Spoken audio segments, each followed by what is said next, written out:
And now in Washington today, the White House was feeling the heat because of a new twist in the fiery debate over Benghazi, the attack on the U.S. consulate that killed 4 Americans. A new email seems to call into question what the White House said about its role.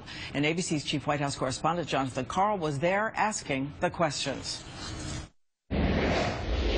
18 months after the terrorist attack in Benghazi, Libya that killed 4 Americans, newly released emails suggest the White House blamed the attacks on an anti-Islamic video in order to deflect criticism of the president's policies. The previously secret White House email lists top goals for Ambassador Susan Rice as she prepared for a now infamous round of interviews just days after the attacks, saying she should, quote, underscore these protests are rooted in an internet video and not a broader failure of policy. And that's what she said. In reaction to this very offensive video that was disseminated. The White House has long insisted Rice's talking points came from the intelligence community, but the email is written by a top political aide.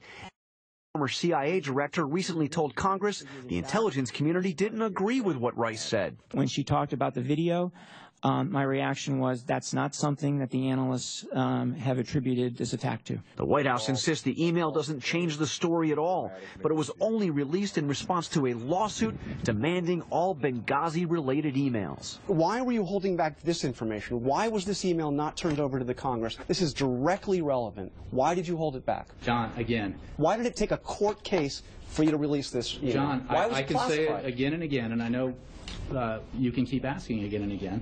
This document was not about Benghazi. That's right. The White House says it didn't initially release the email because it was about broader unrest in the Arab world and not Benghazi specifically. Officials also point out that they eventually corrected the record, acknowledging there were no protests in Benghazi before that attack. But, Diane, this latest revelation has Republicans demanding another investigation. Right there at the White House for us again, Jonathan Karl. Thank you, John. And